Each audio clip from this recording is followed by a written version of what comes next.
or say the life is well fed into the lives of other people. Aye. Obi o ha wo di na chi kwa unyamfa so bi amfa mfiri ni so. Politics no me no Ghana no. It's not about going to heaven. A selfish interest first. Nanka mama di president. We di aba be di assembly man so Kuffour asan ka 4 years amana say aba. So be Ghana ye. What's that? Why are the NDC MPs? Obi di Sam George also call Prez mo your elders said yen. And then the bra na all kono. Today I want to ask him, why is he not fighting against the LGBTQ+? They know. Aban bien ni krompa. Aban bien ni ho. Abrony3 didn't part the Kwame Talibe. What are your cast man I was saying? They didn't that. Kwame Talibe. Bunni bien ni obey the Abrony3. Robini, I'm telling you, Bunni bien ni ho. Obey the Abrony3. Open nipa ba kwa is ungrateful to Nyankopon okam. To Nyankopon. Yes. The kind of adjective and person they qualify as Abrony3. You have no idea. Why chairman wa he? Now we have Bogo chairman we chairman. Open nipa ba kwa go NPP party ya Kuffour. Everybody Godson TV Global Dr. Nimuni Watt Scientific Hospital and Aroma. There how no come more the Remy Spices. Then Sir Franco the hater. Young prof. And they didn't come. Anna Matimankani. No professor. I'm just an ordinary pandit. Ordinary pandit. So where? And that's what's only me ambush. Yeah, of course. Now you say me call hospital power. There's a certain kind of pressure on me. Pressure on you? I your political pressure.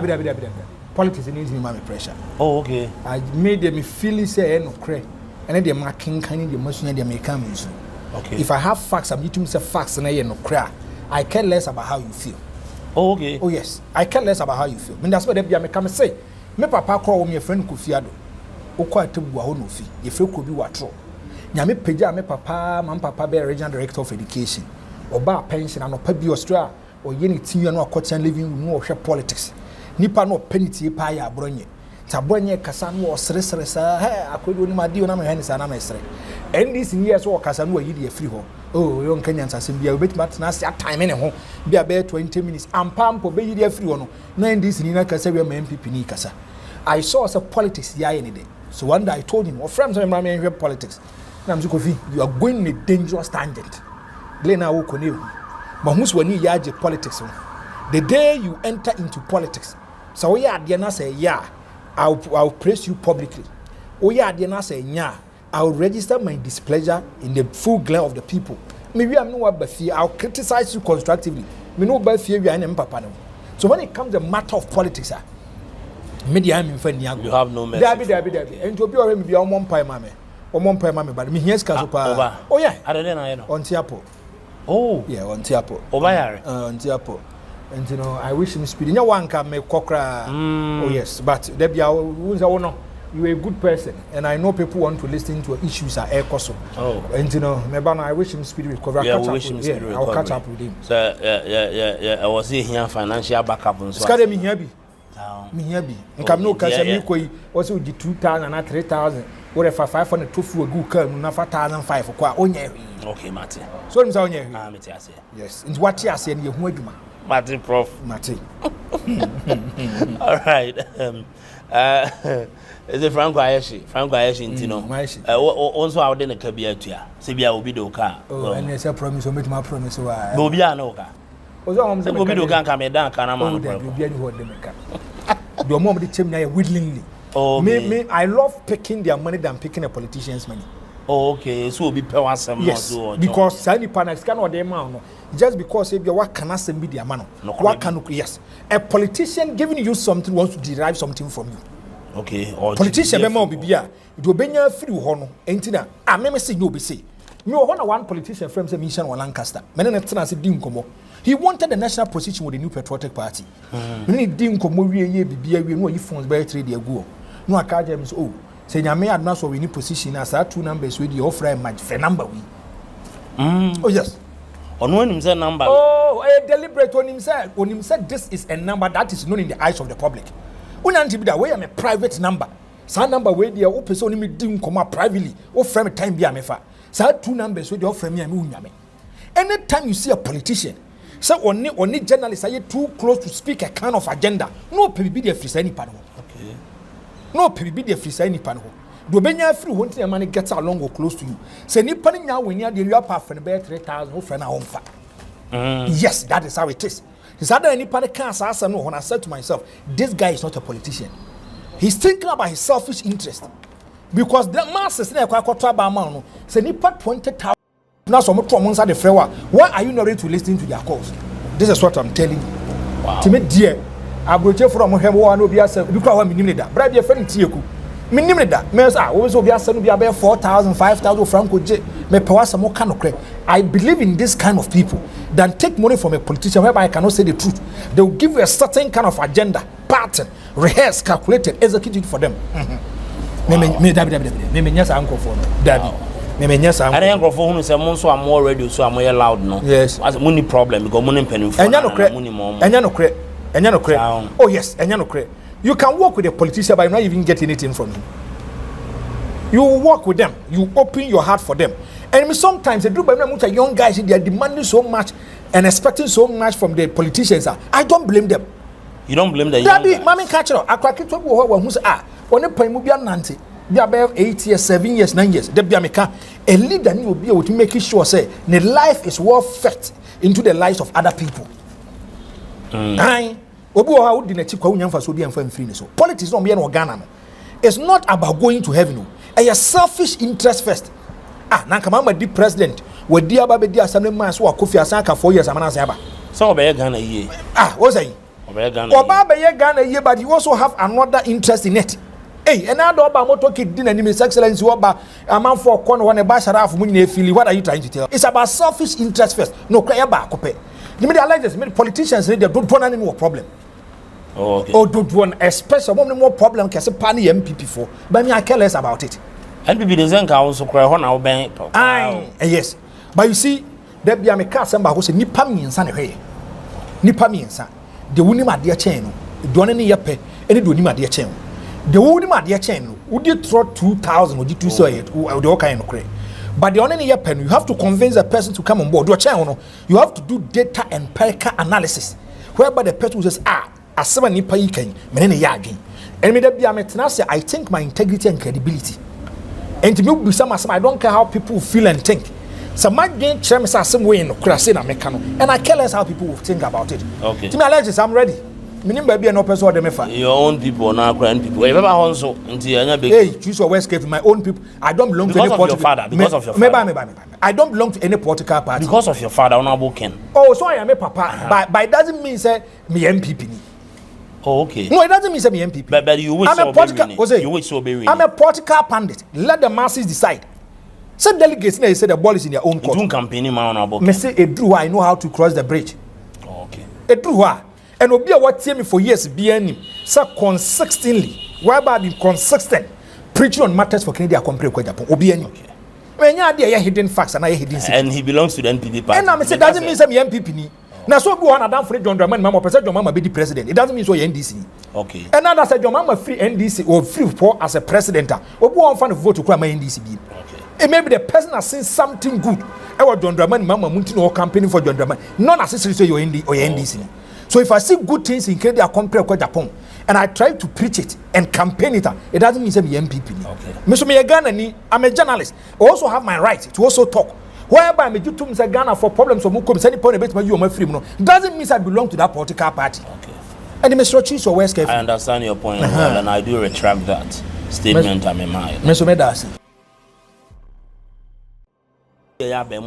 He's been tortured. Yes. Me, I don't even call it torture. I call it barbaric, inhuman. Just lock yourself in a room, picture it, and then quite that sign by West the Maminano pay.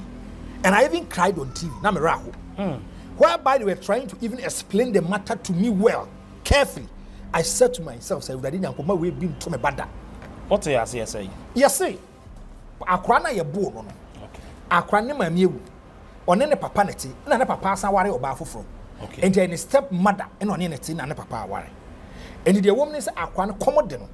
You know who says cut the 200 Ghana cedis. You know you move 5 Ghana cedis got to Garani and 6 years, you know, by ya in Udi. And to a movie son was 6 Canadian boy, you're putting in say 5 Ghana cedis or say no could be anything your bonus. It's just what I'm 200 cedis said in a big can. That be even granted. So take it 200 Ghana cedis. It is on warrant to say papa na bo akra. Eh ne papa sika no fire. And yes, I ne papa sika, but papa no so wa again so no so dwen. Now, nenti a corporal punishment when you free school yes anu ma no ma we bintia. Me call kwada so Peters. Your French master to me you be to bodem. Yes, ye mentor what bisa akra question we hu. Ye me so akra nsan ne nan ye twa machi ma. But you see owu ba home. There are so many things. Unya wo is a different matter. But owu home. Alleges said the nipa dwen ne ntia says unya wo what against all of a sudden. If you want to be a responsible father, there are some things you don't even do it, cry. Always you have to make sure that some man you don't even joke with them. Now watch a video ne critically. Okay. Yes, it's Canaira. And you have to check a na body almost a dime. Okay. And the demo quas running. In the chalk running ma. Oma atchire. Oma atchire up dime hangi. Said Diane is out. Are you dear? Oh, yeah, the atchire. Then so. Ya chicha running inside. The demo quas running. In your chalk running. And the Bama Hunina. Jesus Christ.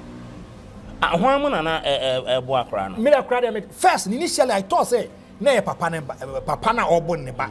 But there be enya ne ba, enya na busu ani mpo. The obo ni free. Minim. And you see my main case my control. I'm going to tell you one thing to this hard way.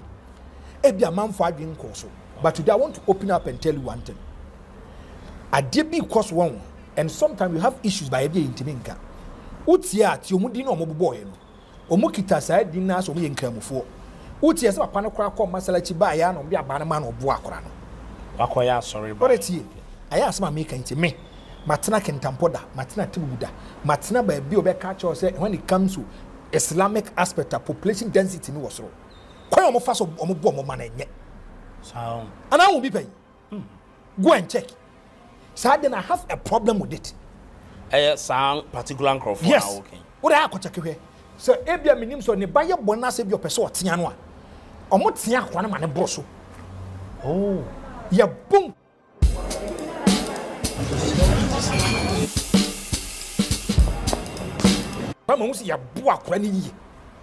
That is why I have a problem related to it. And that is why I want us to talk about it and say that be say it me hwe ni hwe. Where are they too critically? Where queen of fast or bo akrana, it will be a scar in the mind of the child. A bear come on it. Akrano, 1 year, you become a hardened boy. 1 year, Akrano, you bet to lose self-motivation is animal. Look at the video critically. You talk when a chima, bonny rough. Now, Metia say Ghana Police Service for our form. I hear prosecute you for court. Media can name no more yarding, say prosecute you. Oh, yes. And can see a chiomosa near Romosa. Near the Macona Strom, Mujinarium, and my boy Yabe too. No Macona will be no map soldier for my boy. Yet the money be almost almost our money. Are they Arab country? Was I any Arab country to so Jan Wadding? And to so Jan Wadding. Because at the end of the year, if you stay in glass house, you don't throw stones. At the end of the year, you have to feel the pains of the child. This is a minor, or 12 years. 12 years. Oh, boy, Kran, me say them share one picture, so sharp by the daddy done home. A chance yes, who Christo cry, time and anybody else of Babaji and Quano. What I say to Chani man. A do baby mana be a bian who's having a baby. Let's be rare and objective. Any punishment in Kun, Bian Quana Quanai. And then why Bible to say, you know, Bible can also forward to whom, forward to whom, forward to whom, and I'm a tenacity. I just prayed one prayer. Me catching young coupons, or my me share me much to a certain kind of level, whereby I'm a man make me cast financially, they are sound, they are liberated, or more they can take decisions or make my yo majuma, or more yo majuma, and then young coupons and suffer me pay. I don't know Casa. Out of hope. Cranny my you. You're quite fast, send a mamma Tiasia. Uncle de Yam, she's never quite Jenny Banner. Or any stepmother. So when it comes to say, yeah, about Diana San Mana, two different things. A median yet two different things. Two different things totally.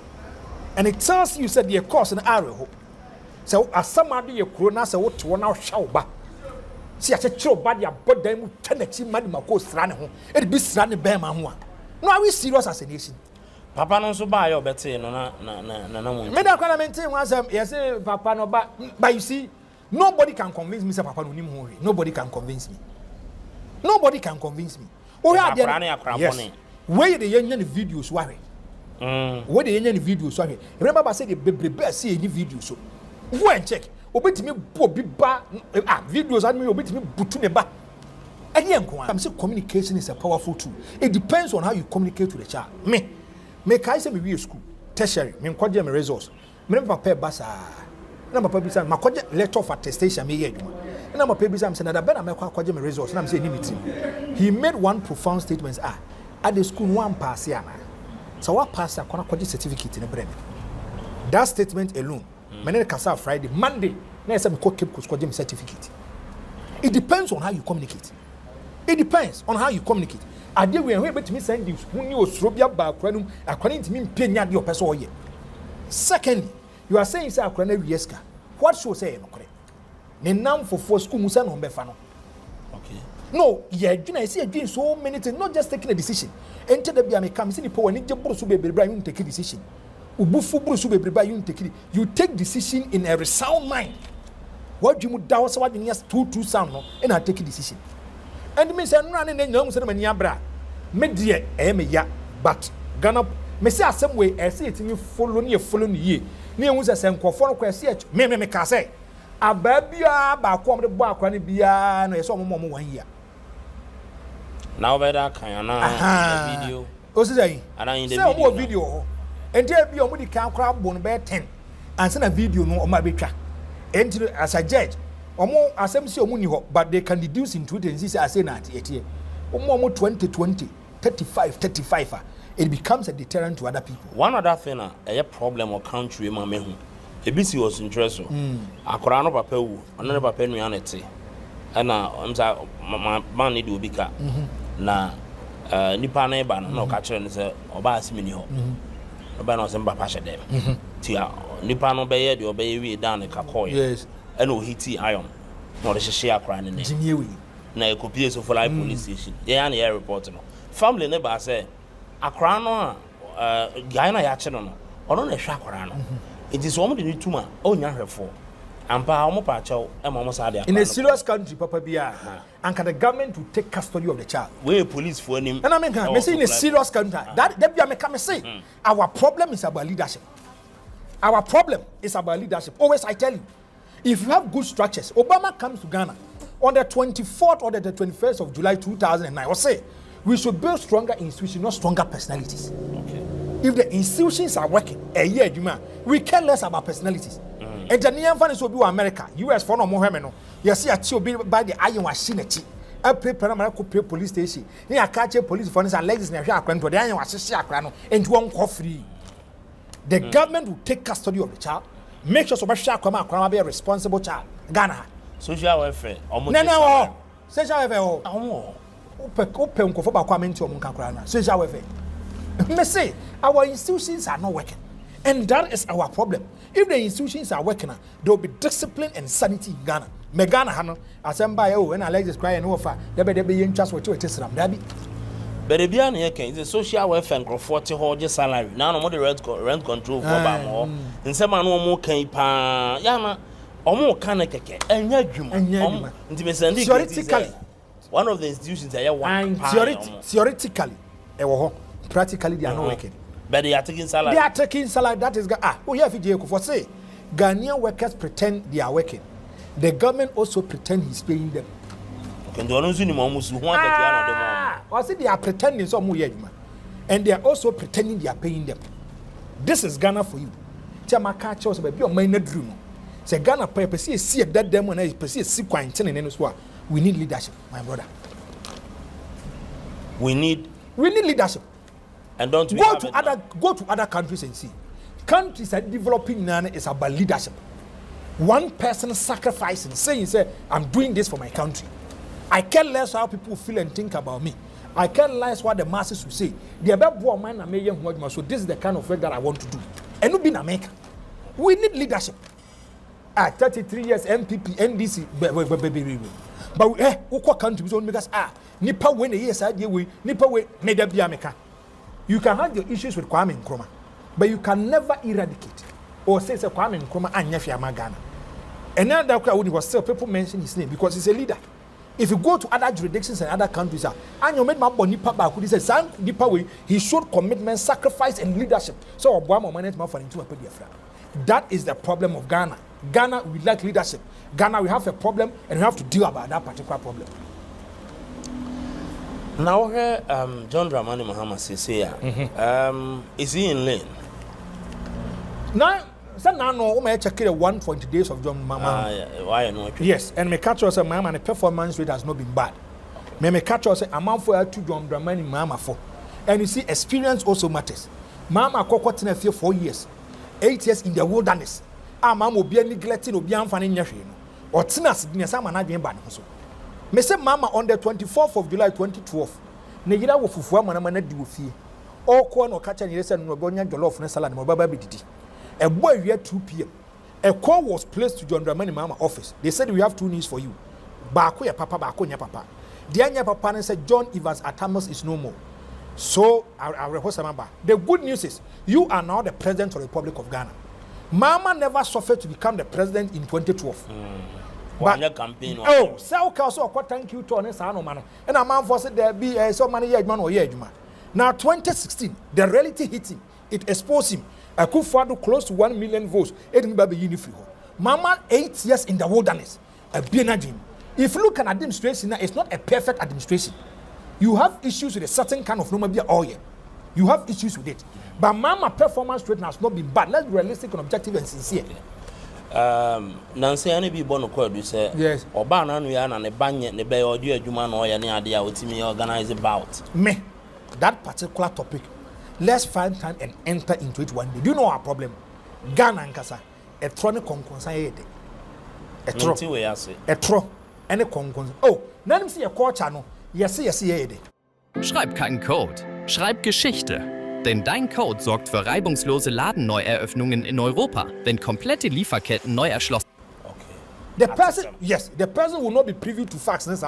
He will just say it at his opposite as he can. Now they are tossing me.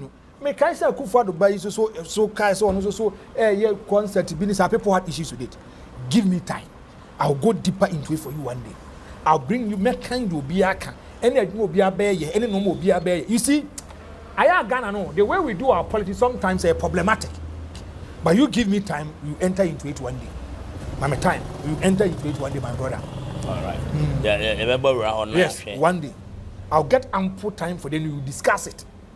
We look at the merits and demerits of the matter. One thing I'm Kuffour been home yes, I hear some George mo the way now almost see champion is LGBTQ anti in some normal buy and no crowd there for South Africa. Yes. Or maybe jump for you know way. One if you see a security in a week. Why they were able to go to such places are almost taking pictures. And 2, some George money NDC. What are they doing about it? Apart from just security in a week, my main cast and back control. There be a catch us if you look at Ghana and the kind of politics that we do. Okay. If we're in opposition, they think about the welfare and the interests of the ordinary Ghanaian. Okay. If they come to power, they do a direct opposite of what they told us.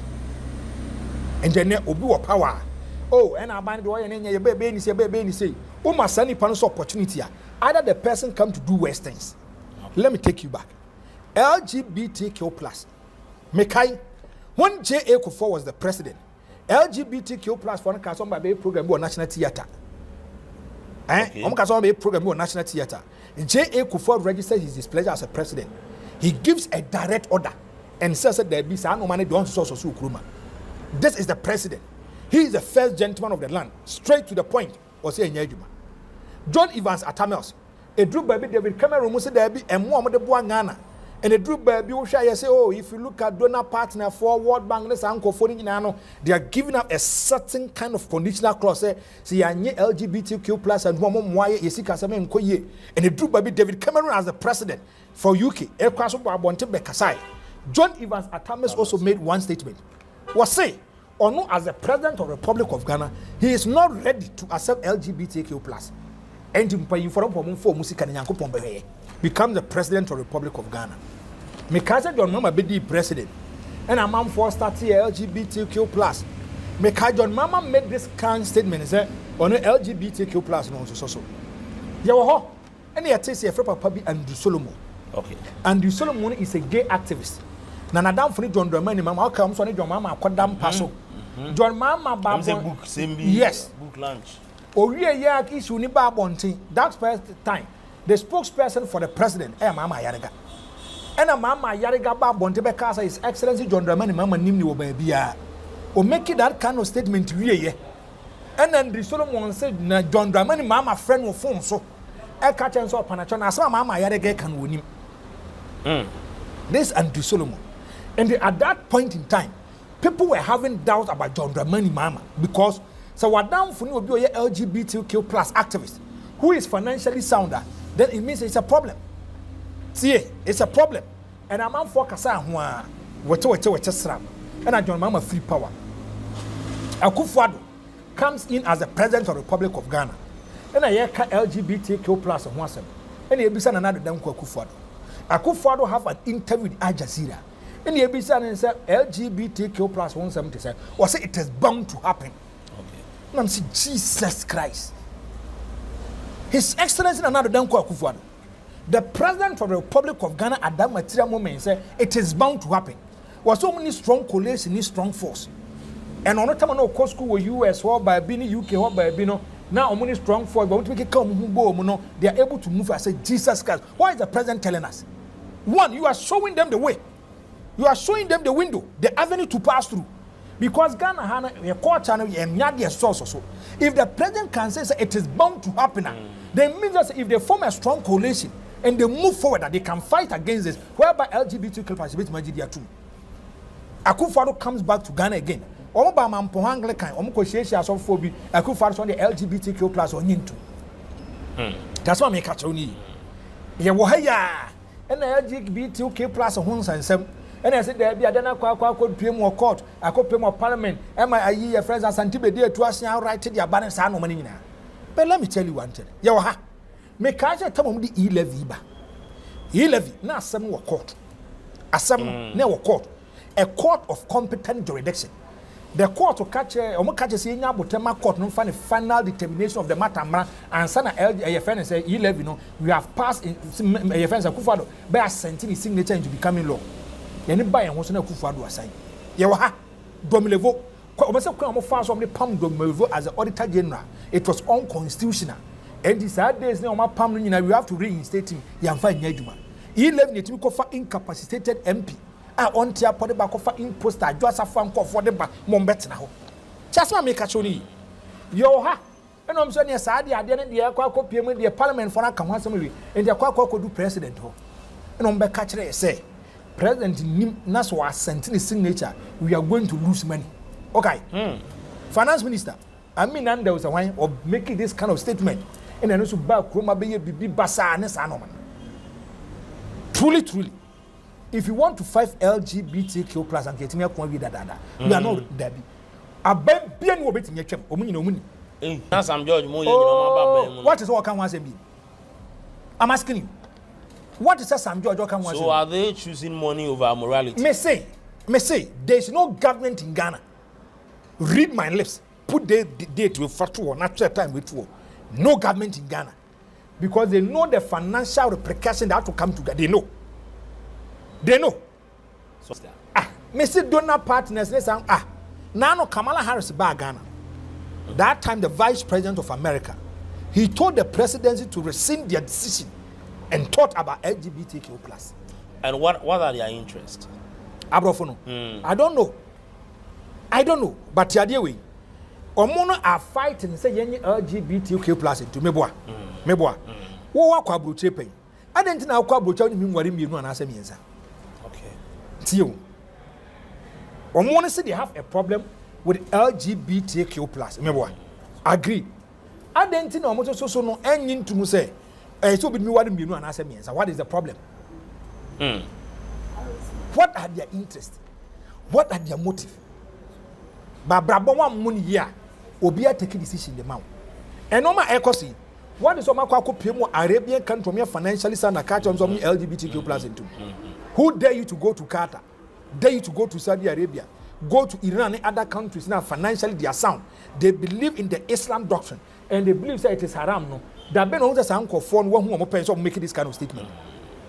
If you have bad leadership, na so mpon phone ntimi ntutu no maye mo mani ntimi mfa ntu papa mfa fra da bia okita chance na wonam na wo stress aduane di any beggar you doesn't have a choice beggar bia ni wo choice because wo beggar no e obi aduane e wo di na akwa stress o ma obi ni but so you financially sound o financial muscles wo soro and now there's some case me di money salad that meet me akwa koto edi do get my point but whereby we are financially down no I didn't know how ntimi nye that is the problem.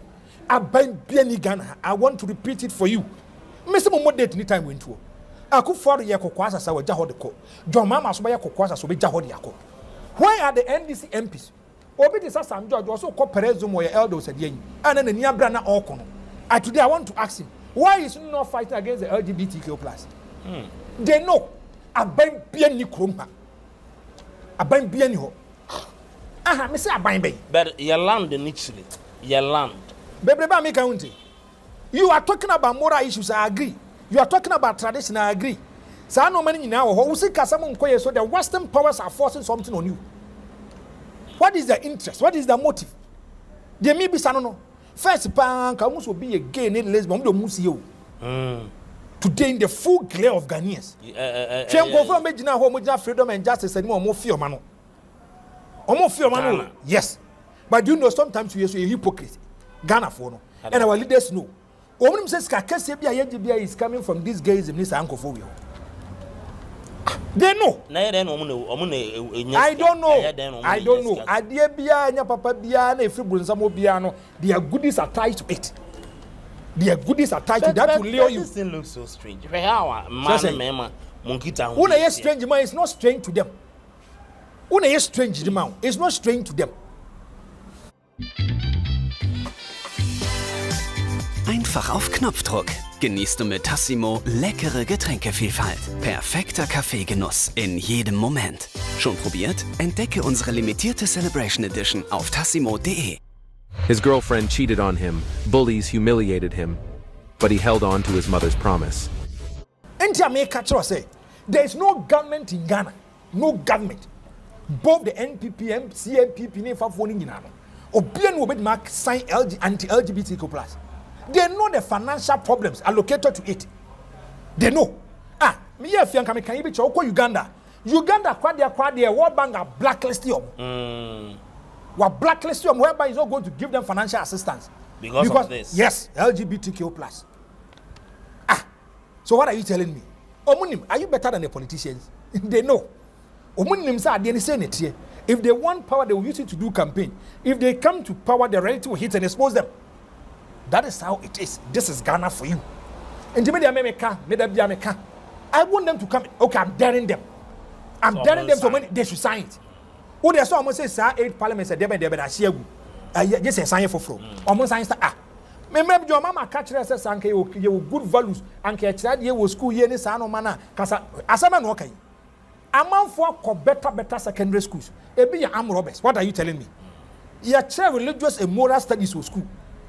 Or more chair religious and moral studies to schools and me and you be at the end. Take any done and one fat talk no be you be at the yeah, I was school for call Robbie taxi. Do you get my point? So as I make can say. But be a dedicated condy is extreme now. Ghana first should side their mind and accept it. Say, identity is coming to Ghana. Oh, that mean. Alex. Say you need to move video.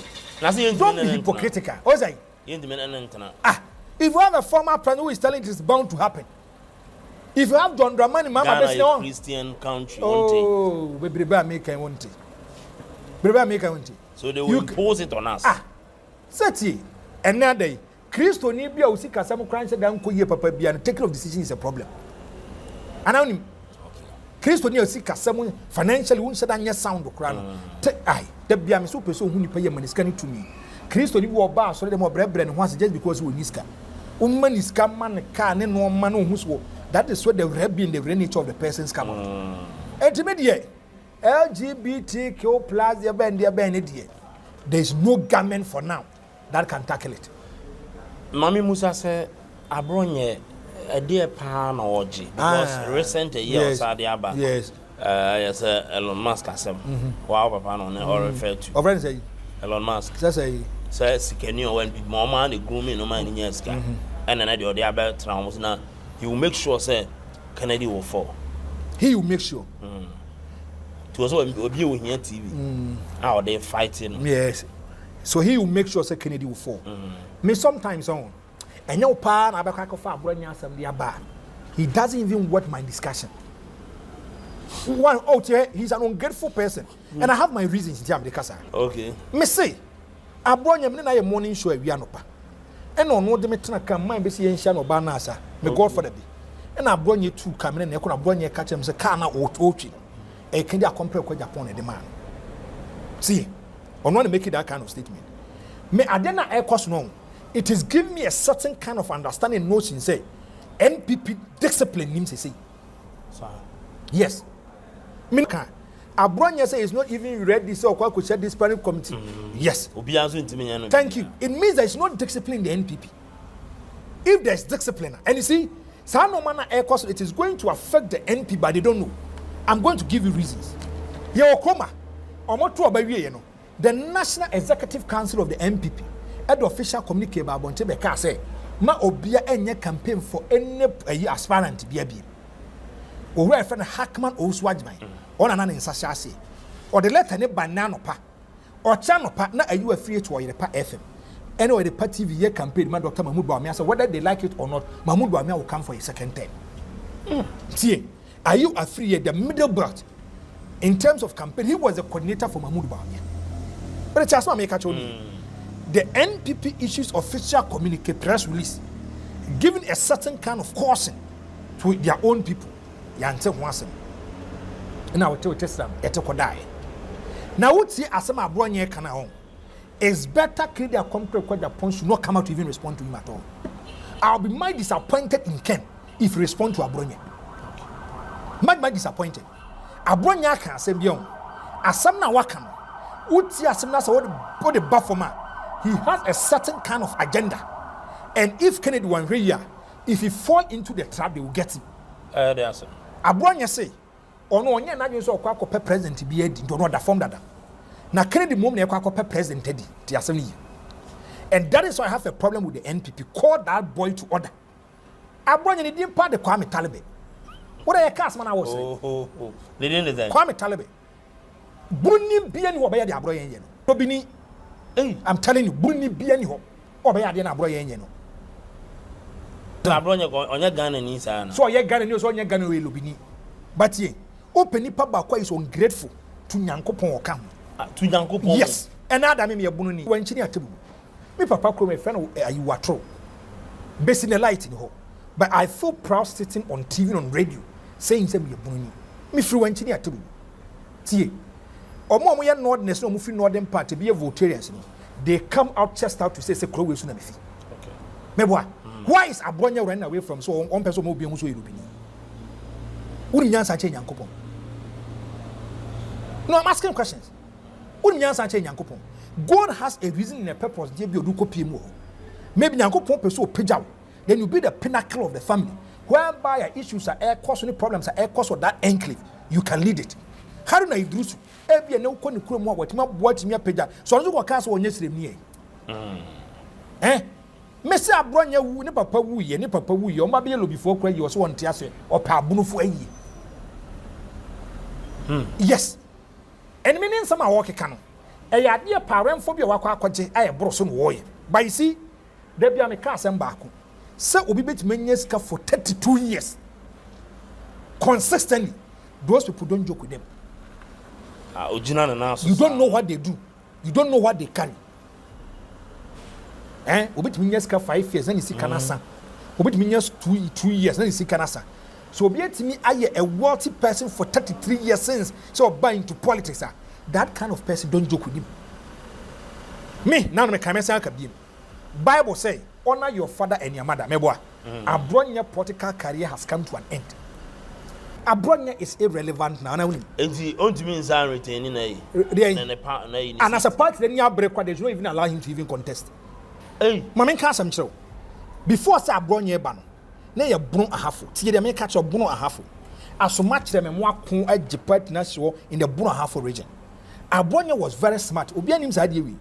Abrony was preview said the bunu region ye bechem no onim nipa o we ne bunu region at that time after asoma kire me Your friend Thomas Adua pay friend Toma on Kwanza South and to Bunu East near team no. Then automatically just on floor called Bunu East. And Abronya was the first vice at that time. No Baba chairman for Bunu region. Tama Abronya ban. Now Bunu a half na 11-1. Bunu region 11-1. NPP 11-6. NDC 1. Abronya because of egos arrogance. Munipa kasani pa rough. Any party needing some form of Bunu region hono about 6-6. See, and now that's all your data. Now data ni buniti as I should tell you say no, it's a recipe for disaster, a chaos. But because Abrony na who's munipa mushi, kasani pa rough, and the way he was even running the party in the Bunu region was problematic. I know, but of fighting my party, of fighting my party, of fighting my party, of fighting my party. I'm Kobono, I tell Bunana. Go and ask the reason why Mom Kobono. So no, your party. Who's saying, go and ask the reason. And Mom Kobono. Nana, then. What do you mean, cancer? Your party, as may say, go and ask the reason to a Bono at Tabo, I take side on Mobono. Oh, for Woodamwa, Cabo, never before Johnny, or also a Bema. No, let's give respect to whom respect is due. I believe in communication. Any panocry, what then as a walk, give me a certain kind of respect. So be one of us, and I can't make green singing to a go, and I may say, I'm a born and I may say, who day? Oh, yeah, why? Whoop, but be a walk crown, your original chairman crown, and now damn no can say, 111. I bet down one ferry as original chairman. In the history of the NPP, Omun Kosunya West and East in Lusuda, Brekum West and East Omun Lusuda, Doma Omun Lusu, Doma Central and other areas. Now, if you go to Bunu Regional, now no can say, Mr. He's warning the NPP MP say, or no catcher or say, more Obia and your camp. Who dare you? Now, what region, how many MPs?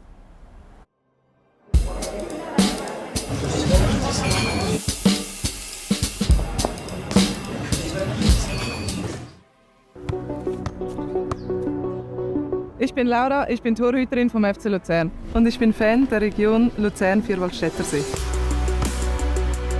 Already, want to me so make this kind of statement because want to me is having about 40 MPs. Our Ashanti region. Or no make it this infantile comment. One now, region. Only one MP. But the kind of adjective can person they qualify because you have no idea. The kind of adjective and person they qualify as Abrony, you have no idea. Why chairman? Now we have bogus chairman. Wait. What is the primary responsibility of a chairman? Your primary responsibility is to come fast votes. At my winning seat for people in the region. Obana then 11-1. What they call and here you almost had the new negative. Is it a 111? Mesmo here almost had the negative. Some people party in Bria.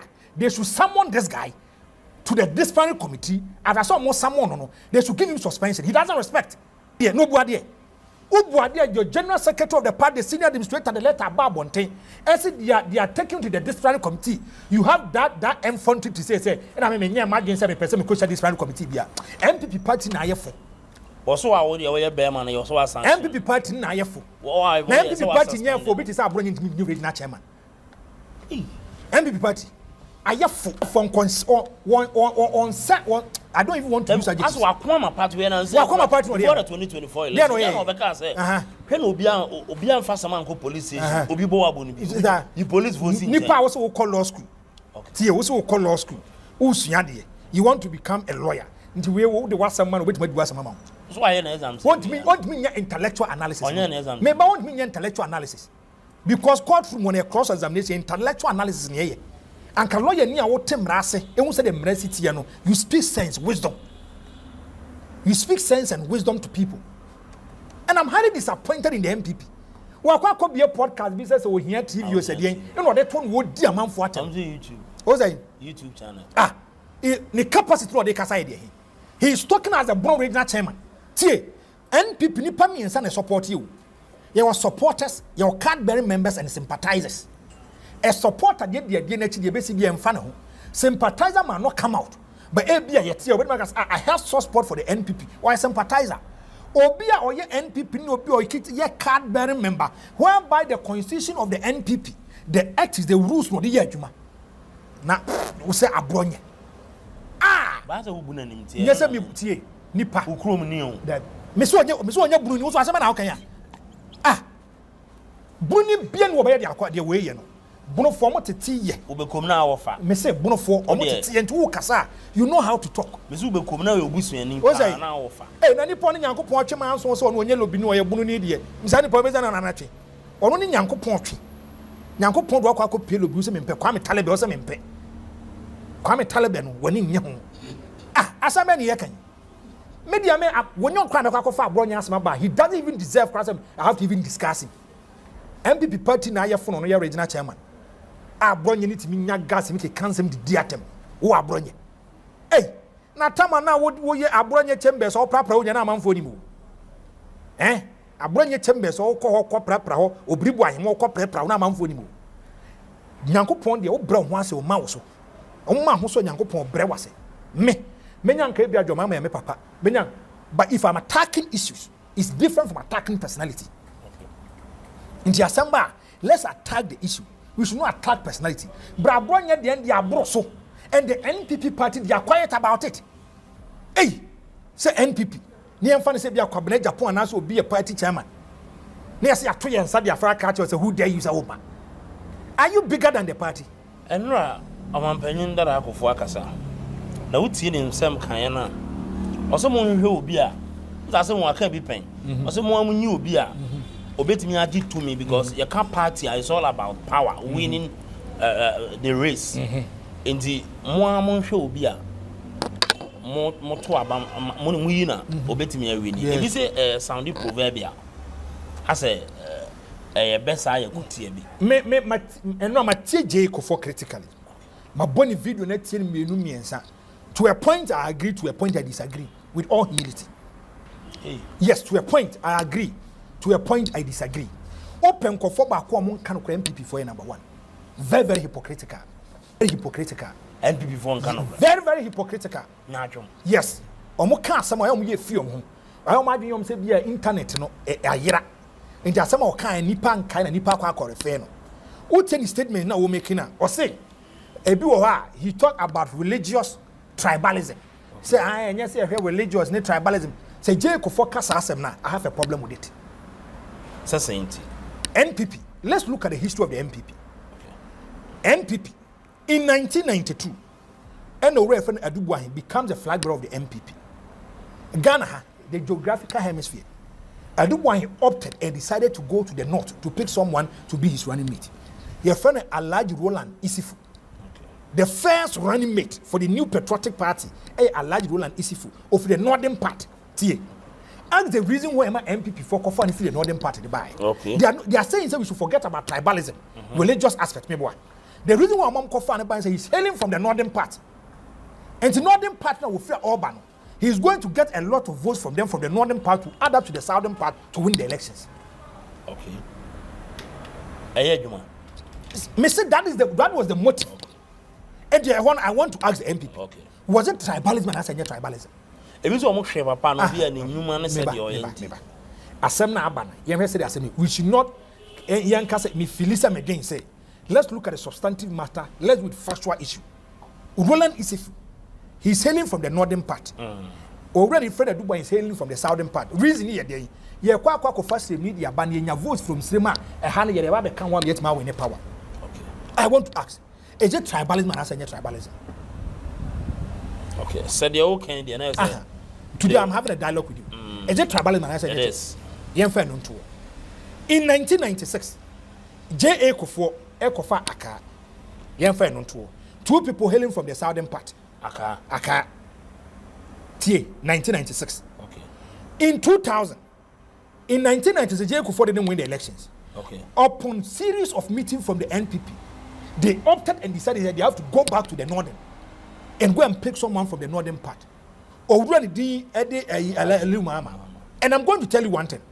J.A. Kuffour mandated Aliu Mahama to get a running mate for him. Okay. Aliu Mahama the biaba de J.A. Kuffour so mpe. Oko wa di omdi mpa ye cadre. Ento ya o se there be mpe na J.A. Kuffour says na say wo kra beti my running mate. Why? He knows Aliu Mahama at that time. If you go to the northern part of Ghana, one of the biggest contractor, Fenoton Chain, a serious politician or a lot of influence. And a sadia, I want to ask, they had a pool of people and Hallo zusammen, ich bin Kolja Barkhorn, Gründer von Aktien mit Kopf, als Dank für eure Unterstützung. From the voter and the side no fanti. I didn't tell one for me. Okay. Thank you. Okay. I want to ask again. Over a friend another than Kuffour. A day he also opted say he wanted someone from the northern part. And Kuffour no mere candidates. And Uncle Malidi and Uncle Kuffour the Babel running mate, no. Bako a Sadiq Boniface. He's also hailing from the northern part. And Dr. Mahmoud Bamia. A day been to Mahmoud Bamia by. Go and listen to the NPP. If you look at the 2016 elections, the kind of campaign, and no Mahmoud Bamia or Sayan Nord Nentino, he was able to bring a lot of votes from the northern part on TB. On TB. And you know, is it tribalism? I say tribalism. It is. So what are they telling me at this particular moment? What are they telling me? They are trusting me. They are saying about religious aspect. And sometimes, with all humility, I still disagree with J. Kuffour. Political party back home, they have campaigned in the lines of religious aspect is the NPP. Okay. Well, and I'm about to media NPP for me in Kaye. All the time, the NDC set the tempo and the variation for the NPP to follow. Almost certain a agenda, almost certain when the NPP for no actually. I'm taking you back. 2007, NPP for internal contest. Nipa 17 in a pool year. 17, I said don't can made one statement. Or say, I'll confront those who confronted amwa. I remember. That statement have to make the NPP make a lot of reforms, and I had a problem with it. Some reforms. Oh, reforms, no. And no back on the super delegates, no. See, you're 2 na ebeka 5 wa. Now if you're kwa to a bano, now if you're unipo the flag bearer. I want to ask, who your coach? Now say ebia ukita good team. Now ukita good bench, are you healthier? Who your coach usuru? If you have people who are all qualified to be presenter, okay, and munyam shakra the mount means that you have the men to do the job. I say don't make this kind of statement. In a poor MPP 14. And MPP for said that the afraid be super delegates, and that thing has affected the MPP till now. You come already did edit Dr. Mahmoud Bamia. Okay. He made one statement. Now, some more kind. I'm trying to see if I can get it for you. Okay. Mahmoud Bamia in 2014. Wakasembi. Mahmoud Bamia said, 19th November 20, yes, Bamia 20th November 2014. Was say, Niente already did Eddie another Danko Kuffour do you know? So, Omama running mate and famano is say or a cramoni. The auction in Nibia Uncle. I was picked as a running mate because I was a Muslim, Mahmoud Bamia. I want to ask, was doing religious politics or not? That was a religious one. You come. And already Eddie Chairman Sabons catch I say. Tiasa make catch on. Before the Chairman Sabons cried the Bano. And this is first sign set another tone for the MPP to follow, and it has affected them. John Dramani Mama. Webber John Mama 19th November 2016. Was it the NPP will use Bamia and dumping? Or say, on way the NDC has given an opportunity to be the president of the republic. Now Mahmoud Bamia don't be young to money in Kwasi Jumane in you move Jan Quine and Mahmoud Bamia be the president. Or we are not chairman suppose MPP for conference was share. Oh boy, Mahmoud Bamia be the president. Now your party and your tribalistic party and your religious party, Mahmoud Bamia one, they were not looking at competence. Okay. Mama sat it home. Mama say, Mahmoud Bamia do mom fanemba because Mahmoud Bamia don't be young Kwasi Jumane in movie. No me Jan Quine. And I'm a oh yeah. Yes. Was set it on the agenda. And the MPP for senior members in the MPP. When you beat say Papa Chairman Sabunsu or Quagra. The reason why my Papa Neban is because he's a Muslim. And his son Mano is also a Northerner. Yes, I'm saying 3 in 1. And Northerner a Muslim back on the Kaya and the neighbor. Then big money, the new patriotic party started following it. Mahmoud Bamia Siam Zongo community no catch up. The reason why all Banyan say because of real Muslim, no, he's trying to fight for the agenda of the Muslim. Won't be paying. Won't be paying. At that time, Mam Ayi Kasabamia Kasano. Was he talking under duress? Nobody trusting it. No. MPP for campaign we. I don't be dinner so some man from Dr. Mahmoud Bamia say one Mahmoud Bamia is a Northerner. Meboa. And to only over the edit your mama be Congo Sremo. Want it. Yes, so me 5 votes no ho. Not the southern part the MPP for afa. Meboa. And yes, I'm okay. Yet to abani we no. And Papa so be kwa kopai. Out of 6 regions, Mahmoud Bawumia winning only 1. Mahmoud Bawumia is the only candidate to be in Sida. Say ya to abe we na baby a wo fi polling station 1-0. Won't be paying. Won't be paying. Ideally, polling station executive dan say NPP 4 year 5. When ya kware say onya 5. Mahmoud Bawumia 0. Mama hwe say metima hu other areas na keka akere wa. Ye wo kroma. Almost say nya tribal politics nye ye. Ye wo ha. E dey bent NPP 4 yi na po. Big baby o free no. Ina mo kan san kan dey bent bi. Say. Almost say na po ya asantini. Meboa. So Napo will bring the Ashanti votes. One thing. Asante Kasana, is it a tribe? And as a tribe? Yeah. Tribe. So what are we talking? What are we saying? J.A. Kuffour, you've been in the system for long. You are a good father, but you have to look straight into the eyes of the people and tell them the truth. Women started religious and tribal politics. But in some can do a such NPP bota and I say Adanion. Say you say any so my reference yes, as a NPP no said ye na hinit and on say na TB because they are moved away from their cardinal principle. The NPP na first say kono people walk with chest out and say some your NPP is that the same NPP you are seeing today? First, what we NPP we do intellectual we are crashing you around to be paying. First, MPP they are crashing for party you. Not people perception be say NDC there is zongo for part near but there is a misconception and you correct. A misconception and you correct. But listen to this. Asama J. Kuffour can. NPP no ye leader. Is that the same NPP you are seeing today? Kuffour be the president. Be the leader of the party was say party. You can't tell him. No can't tell Kuffour. Okay. Open papa ko good MPP party ya Kuffour. Kuffour was say MPP patron moja wa hoko. Let me tell you this. Out of the 33 years of the New Patriotic Party, Kuffour was leading party in 16 years. That's what I make it. 16 years. 16 years of 32 years. A chance Kuffour has been the leader half of the party. Kuffour being leader of the party through and through NPP people. Omejane. NPP 4 kind. Gedi kind. Over the friend Alan Kwadwo Chairman and Kuffour were done 2 times. And Kuffour were done 2 times. Ya wabia someone. No ye MP for Adenta. No ye communication director for the New Patriotic Party. Kuffour to Ghana. Already Eddie papa no general secretary of the NPP and I already did the Alan nice man be. And your cabinet Japan. Okay. Now no him to. Okay. Now no him to was the general secretary of the NPP. Kuffour to Ghana. Sadiq Boniface with Ghana. Through and through MPP people they run hopes not Ghana. Ghana party no because of Kuffour. He suppressed the will of the people. Chin Trump person de Dr. Mahmoud Bawumia ba. Sad den yeso mujai sad ye. Hwe na no yetia na mete so mo MPP for say omo kwa akoto ban from top to down meboa. I am MPP for no problem mu ni mo. They are not able to identify their problem. And it's a nipa problem na say who problem te say okay we see.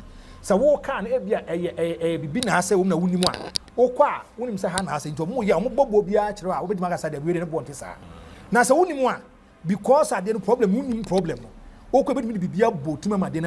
is the problem of the NPP now. They don't know their problem. They don't know how to solve it. I want money. They don't know. Yes. 2024 general election. Yes.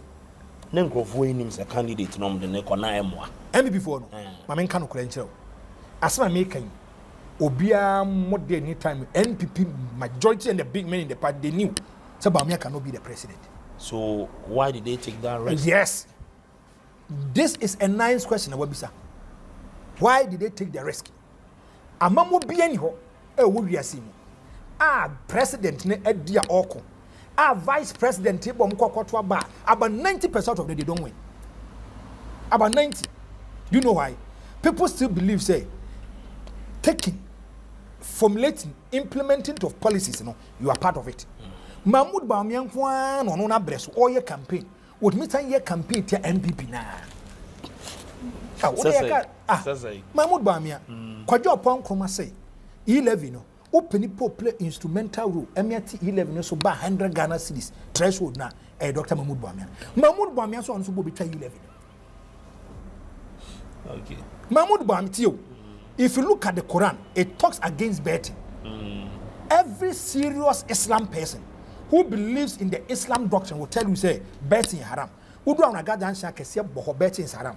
Mahmoud Bawumia, what did Chairman Sabuzu kai? Was say the reason why the sports betting buy and say they want to discourage the youth from doing betting. Jo mama buy or car so be 10% need the fuel. Chairman Sabuzu say one mama kwa asore ba kwa mo kwa Assemblies of God. Ento kwa report na mo so fo. Tio. Ore tio. Ore for the Chairman Sabuzu was the chairman of the NPP manifesto committee. He is against sports betting. The flag banner of the NPP is on so 10% to be different. Why get okay. Why then you what is Seka, you know, the comment? I say Ghana. Yes. Ghana. Yes. Kremuni intimate leader. Ghana yempenokre. Who inti yempenokre. Barack Hussein Obama wanted to be the president of US of A. Lidin Hussein Ebomno. Hillary Clinton mo the ponche no. Ekasa is a Muslim. If you go to America, what can happen? Majority of the populace omi ya Christopher meboa. Yem hadi. Assembly ebeka bia on. Yem fa emotions, sentiments and tonchen. Let's deal with the substantive matter. See assembly. Barack Hussein Obama was forced to produce his baptism certificate. The option me Barack Hussein Obama brings out his baptism certificate in Abihu. E man be catch US for so no wonye kramuni. He's a Christian. Okay. As ma make say the omom US no are they follow politics they will tell you. Just ma make. As ma make. Boame. Kuroba enso na betimi aka chem so akwa akopia baby to say Iran. Population no 89% of them are Islam. 5% are Christopher, 1% are Buddhist. They will allow a Christian to be their leader. Arab countries. So why are we running from the reality? Why are you running from the reality? As more kind, let's look from a context. If it is true as they can make that kind of statement, yen cannot create. Maybe. Now, if you look at Ghana, Islam for about 14%. Let's even make it to be 15%. Let all the 15% vote for Mahmoud Bawumia. All Christians vote for a Christian candidate who will win the elections. The Christian candidate, of course. But yeah, to your basade. Does it reflect? As some as the kakai, me mintie.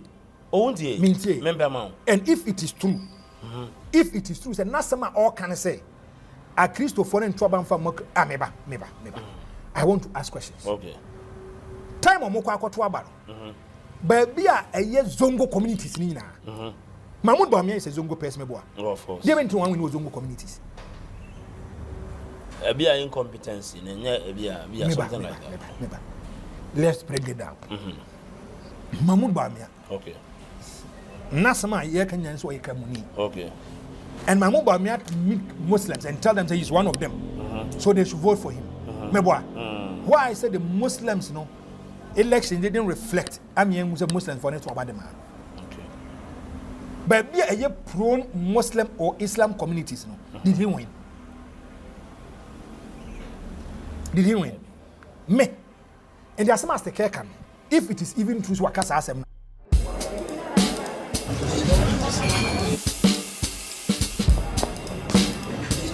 Let's be factual. Let's be accurate. Young can okay. Me. But the day we had wrong. I dear back open America. My dear America. Okay. Can me paramount. Can call for I'm saying, me know how maybe.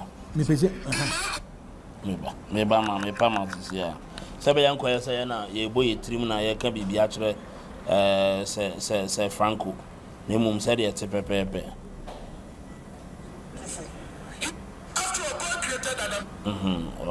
Okay, over say I can say me nyina. Said okay, any. Everyone are descendants. So when I'm speaking, I'm not being tribalistic. My grandfather, I was named after Abrony3 Kuffour. He was a Muslim. He was called Muhammad. So in my family, we have Muslims and Christians. But I'm speaking the truth. You can cut my neck. We had elections. Over 2 million people that were supposed to vote for NPP did not vote for us. 84% of the 2 million people were from about 6 or 5 regions that were NPP stronghold. 1.7 million, they did not vote in our strongholds. So you're all students, ask yourself, what were the reasons? If it had been only the economy cuts across. So what it means is that you're research students. There were certain specific risk factors in those regions. Why can't we find them and find solution to it? And now we went for the elections. 5 northern regions, 4 out of the 5 regions voted against NPP. And here in America, it is a fact. In my constituency, all the Zongos, all the Muslim communities voted against NPP. When you know, follow Dr. Baumia. Keeps on going and going. Some of them are sensitive. They don't want us to speak the truth. The Bible says good things about Muslims. I've read the Bible. They are from Abraham through Ishmael. But whether we like it or not, Christians hardly want to vote for a Muslim leader. It is a fact. This one, in Nepal, young Kochaki, Mema, sorry, I had a problem. Some pastors had actually set up WhatsApp platform before the election. Oh, Nasma Wakano. It is established fact. Yemfa bibi antonchen. Bibi no be problem. Me. I know big men of God. Big men of God. That says that they will never allow a Muslim to lead the country. As I make go and do your checks. But be a NPP lusu kesi biano. Go and check the population density. Do bona ya Christopher. Okay. No kwaya ba ko the truth is a better pill. But on Ghana, sometimes you say a massage issues. No, we don't want to speak the reality. But Ebenezer Stekasa no ote Dr. Baumia Bas. Yes. At that time when who and then over. Mame Kasem ba control. Adama me ho. And NPP pay mu bi pa frame. Kasem se mi nsian wo yi mo ye wo yi. Me no kwatena so de wo ka kire me. Was Franco. The time na meet you first no. I thought say only credible to you. Okay. The toss me no. Now you again say we are going to break a no matter everything. Okay. And to assembly more can be and find Nejuma. But the reality has hit us and exposed us. Okay. I deal with I see. I will be say Nana po your friend is or you stay kaka about me and the other. That should be a learning process for Kenya company because Japan is team. Me, Matisse said top down is man. People have started talking and complaining. Who tell you say and they want to skew it from a mood Bamia and it's anom onti. I listen to this kind of communication, I have a problem. I want to take you back. The say politics is about convincing and confusing of people. Convincing. I say me convince so that you come. Okay. And the kind of good things that you derive. Okay. Confusing is me confuses as take this. Maudi say, oh, and they cause they are no happiness, they should keep quiet and work. Okay. It's not the matter of ranting. Okay. It's not the matter of apportioning blames. Obia you be pen, so you can do it. You can change the narrative. If they show serious hard work, proper communication, and how they will attack issues, not personalities, deal with issues, bring out data, they can convince people more other camps to join them. That is one problem I have with Ken Kuffour. Okay. Though he's my father, but the man can say, at the end, you have to do the proper communication and bring it on board. I want to take you back. In 1992, the Obeka was an NPP fan proposed in 1992. They went for internal primaries. I don't know why sorry, the NPP flag bearer. There was an internal contest in the New Patriotic Party. I don't know why. On 1,121. And Kuffour at 1,998. And at Tuaban. I do buy in 56.60. Papa near friend Dr. Selby on your 343, representing 17.30. Okay. J.A. Kuffour in your 326, representing 16.50. In 1992, I did buy in LED by 56.60. J.A. Kuffour be detailed. 1996, or friend J.A. Kuffour, ever surpassed Selby. Eso passe do boy be first. Yes, or sorry, and you. It's good strategy, tactics, good work, communication, and I want to give one example. Jay Kuffour Kwahafu, Oba na nefa say bi oye dukumase. Ene obi guys oh, na say owura akra na wo. Na so owura de won pemasem. Da bi o sori ya ono ne Alexis na nam. Na Jay Kuffour so da bi munyina. Me pesa me kokochia. Ti aso me ka kire wi. Me pesa me kokochia. Papa na omo kɔ ne ho no. Jesu mo transuo. No ma fa fuom akɔ hu asapa na so. Anytime adubu ahe pesa o hia sa papa ni bia no. Adubu ahe ka kire papa de nkra ko bia be wan se hia me e bia Queen's Gate ya. Adubu ahe nim papa ni fi nim papa na kura. Papa na pa adubu ahe asem. Listen to what happened. Jay Kuffour ye bibia wie ye kɔ ho. Na otu hu frɛ papa no. Na papa bi sa na hwan nie. No say ayamia no say one say Jay Kuffour say hey. Na Kuffour de wo pɛ na wa ha. Adan. Oh, me koye adwuma bi wana me ba wo ye party ni ba. Party ni ba so de woni ma fa kora. Na say me du ba bi e party ni ba wa. Me du wa say me che bi sa ne say ne hu sitie. Say de no ma si ko. Papa ni yo bona ni so na ni so. Kaufland? Es ist Monatsende. Da gehe ich doch eher zu oder Wahnsinn! Ist sogar günstiger als die anderen. Richtig kleine. India. Adubu ahi odi na chimpo no. Emfa ne ngura ni fie mpo da. Wa che ne pon ba bi ewo. Jay Kuffour twamso nante afa pomu abatu hu afre no. Eho ano so Kuffour nso no yi kusua. Nso da ho. Na o ka che Jay Kuffour say from that day he is going to be his chief campaigner. What to do when you are watching? No, what be a campaign? What am I telling you? The main catch on say, if you look at politics optics, remember I said be a new camp, but the way you communicate, the way you attack issues and deal with matter, be a China or count. I want to ask, why are the two deputies, financial deputies, for Abrony3 Ediken Ofurata are joining the campaign of Abrony3 Kenya campaign for Japan? Kwaku kwa tenistika. Mebwa. Why are they joining? And the Americans say, if the friend is a Canadian Kuffour, this is not a matter of complaining. This is the matter of working. If J.A. Kuffour was able to do it in 1996, nothing prevents Canadian Company Japan and Kuffour to do it. Okay. This is what I want to tell them. Because they have a lot of responsibilities on them to work and work hard. They are tossing me, you know.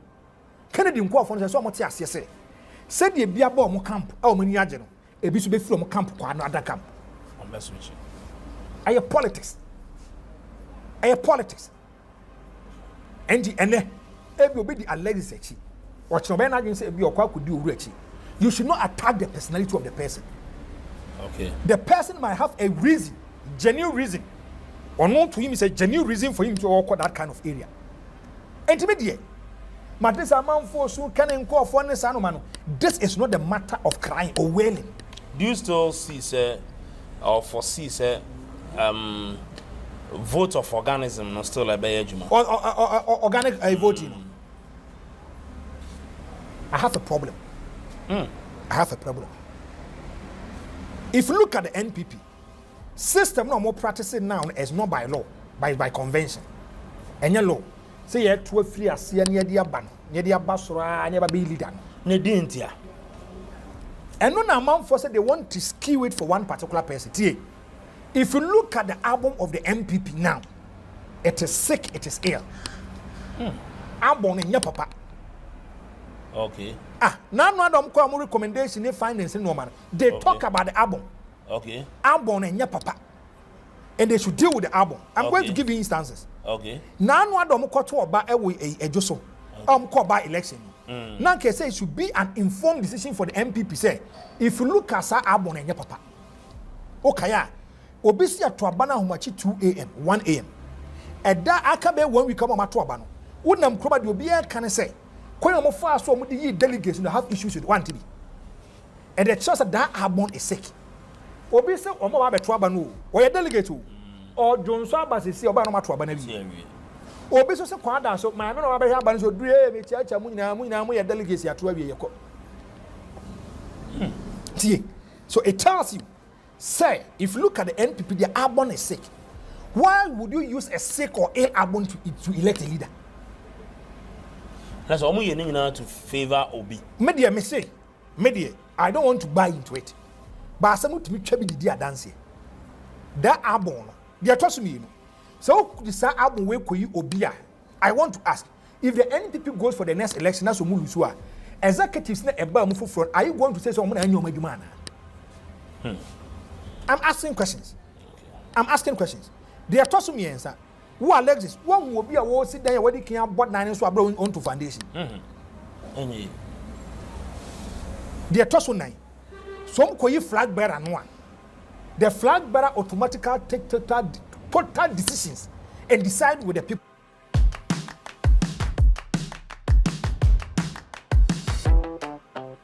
You can work with. Okay. And then, so maybe you Mahmoud Bawumia na sami wenia from the topper. Make my terms a Montreal Banmura, Montreal Banma Alexis, Montreal Banma. This is the kind of person I want to work with. But some people for near their own, their electoral college, they will expand it. The NPP boasts over 4 million to 5 million supporters. NPP, so many are brepom so muniska tea, so muniska. Credit a compare kwa Japan Mahmoud Bawumia na nanu mkuku iska de bram the year party. Meboa, tiasem we. Okay, to play it safe. Say the baby nyeska no. Obi bia oba na nyeso person e card bearing member person oto oba ni bi. Eye flag bearer bia no. Oba ye o card a 10 Ghana cedis. Bosumi bia no betia 10 Ghana cedis. Okay. Oye card ni 10. Bosumi bia 10. If 3 million Ghanaians decides to come out and cast on be register to be card bearing members of the NPP, do you know the amount that we are talking about? Do you know the amount we are talking about? Okay. You have no idea about the amount that we are talking about. And to me, they may say, the NPP should expand the electoral college. They are tossing me, they should allow all card-bearing members with good standing. Okay. Not just bearing members, card-bearing members with good standing to vote. Card-bearing members. Don't allow a small group of people to decide someone for you. They are tossing a 9. NPP for more per president and also per flag bearer. Question you know the me say sa asem no mo kan mo say and adubuahe your friend is saying Kuffour ko 2 terms Kuffour ko 3 terms and Mahmoud Bawumia no ko back miensa enye no kore. It is not the history of the NPP. In 1992 adubuahe ko back pe. Have they been fair to adubuahe? Baby, so say near Canada. Say near Canada, they not been fair to adubuahe. But if you look at 1996, now 4 months to elections. 4 months to elections, the internal premise, John Ajekum Kuffour becomes the leader of the NPP. In 1998, Nana Danko Kuffour contesting. See, it doesn't matter. Matters almost an almost abandoning to my problems. So there be, and 31st of January. There be a do you know one thing? It doesn't matter the time, the longevity of the panel. Okay. What matters most is the product or the brand. John Mahama or the 4 months your campaign will be president. John Mahama, what the 4 months a campaign be president. Mahmoud Bawumia 2012. Mahmoud Bawumia win on the 4th of November 2023. Mahmoud Bawumia more than 1 year in the history of the NPP. Among election your best performance Mahmoud Bawumia did. Asama American, let's deal with the issue. Asama that one American was. And yet time a product no another Ubet make chapra kunam say, 1 Ghana cedi. Edia ko nyama salati de echi ni wobeto. Do you know why? Product no mompe. Okay. Can you say 20 Ghana Jehovah Witness on beto? Do you know why? Product no mompe. Wow. So I want to ask, what is the product the NPP is bringing out? One, is the product not meant for Ghanaians? Is the product meant for the inner circles of the NPP? The ball is in their own court. Okay, sir. Wow, honorable Joseph Aduchum Edin. Yes. That time no unity. Yes. Brian Champon, honorable. And also, they say a new human. Me pay back up. No cre e back up. Between Ken and Mahmoud Bawumia. Oh yes. Dr. Aduchum Mumpuli Aduchum might come in the picture. Maybe Aduchum is preparing for the next years ahead. Okay. My main concern so if an ill album can give Kennedy a compare upon 37.1, don't joke with him. As some way there be I say don't joke with him. If Mahmoud Bawumia gets 61%, don't joke with him. For who knows why they likely so bet me afa. NPP this race. If it's free and fair, I'm choosing my words carefully. If it's free and fair, if delegates, so many people say they don't want a flag bearer, they want a president, then they should go for the person everyone is calling upon. And who is that? In you the know name him. of? What be that? So be a casual say no Bawumia no vote to that. What do we pay? But you say, Kolebu doctors they have declared their support for Ken. But you say lecturers have declared their support for Ken. But technocrats. If the NPP, me assume with the Biameka, me a Ghana ni, me a journalist doesn't mean something to me in me a Ghana ni, I think good seme Buama Ghana to me a konenim. Me if you look at pool of candidates in everybody na, nipa bakwa for now, he's loved by the people. You see Kennedy, Osia, you see him to be a charismatic leader. Okay. Me da Biameka, Mahmoud Bawumia is not a politician. He's learning to be a politician. No cry back. And I don't know become baby say man call be throw in the tower. Mahmoud Bawumia dey on throw in the tower. Ne nko for na be pushi no. This no my mistress the purpose. There be on throw. Oh Mahmoud Bawumia dey on throw. But they'll force him. They'll push him. Almost say you know as a leader, don't you think so obey winning? Mahmoud Bawumia. To be I mean can want it. Me say almost ko in the area Akobasa 31st Omato of January 2026. The review Dr. Bawumia. Yes. And Omoyina. Yes. NPP. Omuntimi we need the next elections. Me. I say me dey bia me ka. Nyame dey life is an unforeseen event. Okay. Be bia bit me see. But as I sit as a political pundit. Be bia ni wiase man busa Bawumia bit me di president. Oh. Abembusa. See as me say. Be bia ni we man me hu. So bet me the president. Bibiani ho. Because no more mudi dina so mo de year campaign man no. E man be the flag bearer no. Sa no mani na so kuta the general elections. Okay. No cry back ope. So NPP for you na so mo nya o ma dwene so mo be say. Ente me bisa say, do they need a flag bearer? And also mo pe president. Yet political party to capture power, wrestle power and come to power. The John Ramani Mahama ye. Me to me there, me hear political, you know, but as a man more job. Me to me there. Oh, say dollar in am 10 something na me boy. And the TI pa na so bend. Say Matisa man focus na. Ah na wonye hwe ne Ghana ni on fa ho so wonye hwe. Ah, that's it. Me say for the first time I can budget to come am ghettos we for nyat budget ase. Hey, me say what is here see afro bi or your expert what that be. Budget na no man kitikiti bi o. Oni nipa no here GDP. Oyin. What is also what transport bet ni? What kuno? Where? Say NPP for nya bre as a political party. Anka nkomit ma go after my a friend Mahama. But because there's no unity in the party, or my tension you they are doing Bawumia Kennedy a compare for Japan. Now no want to so the 1 Ghana city 2 liter biaso. Okay. Say NPP for nya bre. Anka it is a nice way for them. Come together, let's fight this. And about you and at 28 MPs, they endorse this. The kind of mistakes that they did, and none of them say repeating. Intermetro say the kind of problem MPP for no, they are not able to recognize them. They're not able to.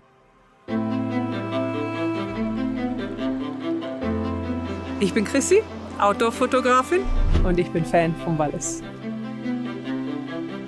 Die Leidenschaft für die Fotografie kommt ganz sicher von meiner Mama, die von klein. Identify the problem. Identifying the problem is part of the solution. Today, as we talk now, they have not identified the problem. No identify problem. Oba kanya mzo kwa to aba free soro. No one will be paying. See a to aba the free soro, the aba form. Hey, abo mo kan wa say me am for register their displeasure. They are the same thing. You kwa kan wa say you say kwa mo say am be polling station 77. Now start to one de ba be kan ho one de kwa ko inside to the aba. These are the kind of questions that we are asking. Kuffour say oh yeah messenger party or waban mo better than we party chairman. And okay MPP for no mu. Ne nko for no catch on one tiase. What dey can say me na was say. Ne nko for no catch on one tiase. The way I can no. Kuffour is advising the wrong people. Oh, okay. He's advising the wrong people. Where?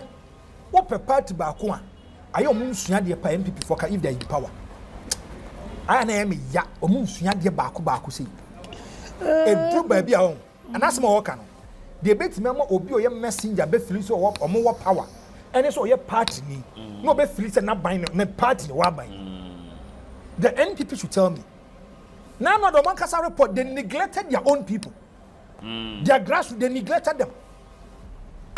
Me so a bit to rich condusa. What Bruce say tam was or no what done bear 20 their band MPP new executive on Baba 8 years now. Was so what done the group of crass or Dinisika no Yakan Nisika or when you MPP in co-position.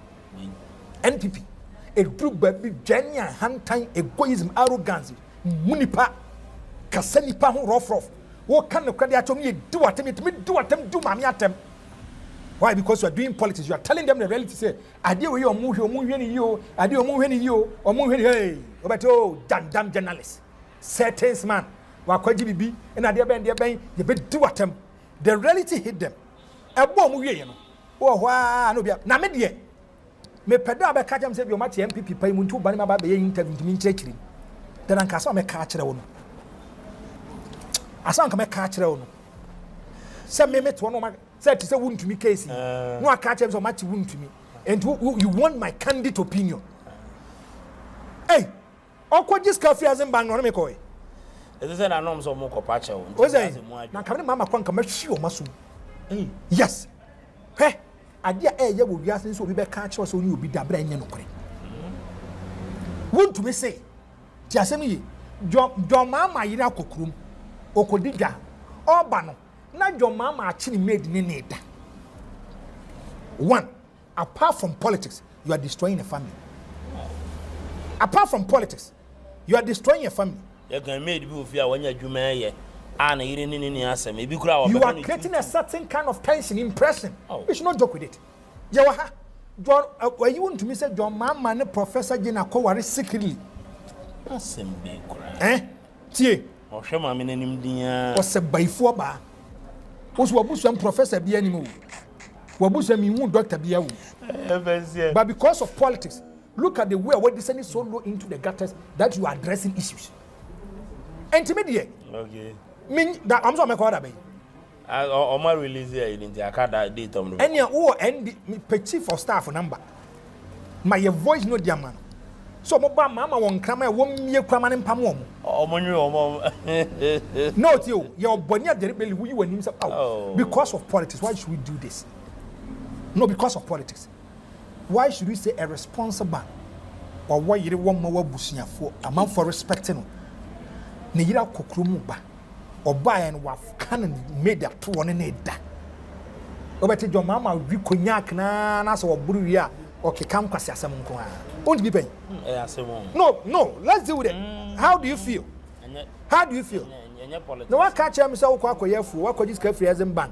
Nano poyando say you see so bit from a flat essay in swing na a food in a poyando nekan. According to Mumuni, Emza Lesteta now. Or say I feel Nanyande. May say, Minim da say already friend won't to me a contractor. So won't be a point. And you are not with your corner for more cross examine. Me wunyame enti mesrawo saa nkwasi adwuma de anya bi kura da sa wo de camera ba say ya chi MPP ni bi si yes we diska na ya fi de wundumi nkofo na kai o hene ba say do anti o ka cha jo mama so aba no chi MPP fo no ma diska no na wo MPP ni a wo he no wonim na say ya chi MPP ni na ko e free ni pakro they will come after you o mani bo mo so ma chi wundumi no ma say ba betwe free wundumi na am so double standard ni hypocrisy if the truth is not against you you don't feel pain. And analysis. The American media. Marie. On number no MPP for no befro. Say or you win here. Fine. O papa win here. Canada Japan. Oh, yes, almost back as but the ball is in their own court. Delegates, you know, they have the right to decide. May there be a mibisa. Adieni kitao. Obe protected. Obe jai. It depends on you. And you must say 31st January. Now me had not see a team come one. 31st January say beko. Every serious. After the okay. Yeah na. Mo ba gen reforms on who be party no. Ama party na ya kono na yefe. Ama discipline aba party nim. ama sabi nkofo bi a omo kasa rough no matem omo no ene ehia mo abo apapo say taxi drivers be brave almost say anto aba because of the candidate am dey buy still la agrofo no say the same nipa na na beba papa your friend Dr. Palgrave was there na Bawumia campaign team no I say oh is it technical bibi me ya fini position e kita strong Bawumia was on the Bawumia quarter obedu suten nyamra make am anyamia bibi von be no kro anyamia sa na yetete na JA Kuffour yire omo ye campaign o te ne nka bebribi mama yire te Bawumia yire nko ne timi ekobubu dan o ye fi oti bonsu dan makoma kudu anko na me te sa adenta na konta what you so koye campaign ho da bu so koye campaign ho anka Kennedy nya ne yemfa ne se ebi o ye NDC ni e wa asimfusu ene ekoye so koye campaign wan ko a o meka se double standard and hypocrisy tie o se Mahmoud Bawumia akwa adenta o ya me bisawo magene kramas ohui Mahmoud Bawumia se o me PNC for ye wie ye na Kuffour de tisi obfie no mu positions ebi koya ambassador ninniye dokogbu dan tugu ye ninniye ye friend say Ramadan omu ina wo sim na legacy media bia meka the NPP they have a lot of responsibility on them so na konta nini Mohammed Adamu Ramadan on say yosere ono na konta o na be 2 NPP ni na yire si wo ya campaign na Asante region na okwa na oba ha ohun se ne yire aka so okwa adanta kwa campaign I'm asking you, but we are saying a different matter. And I like this. My number is 0249 41 84 84. 0249 41 84 84. Nyango point show be a massa. Ya wi ma miskana me ko hospital me kwa akora. So omo so ya da no be send o kakra. O number no so be send o kakra.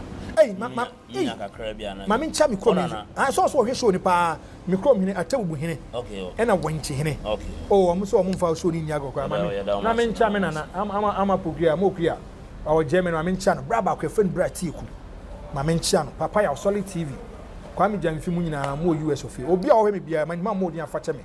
It is an honor and a privilege sharing my thoughts and opinions with you this morning. Thank you very much for your time, Prof. Yeah, that was from Malaysia.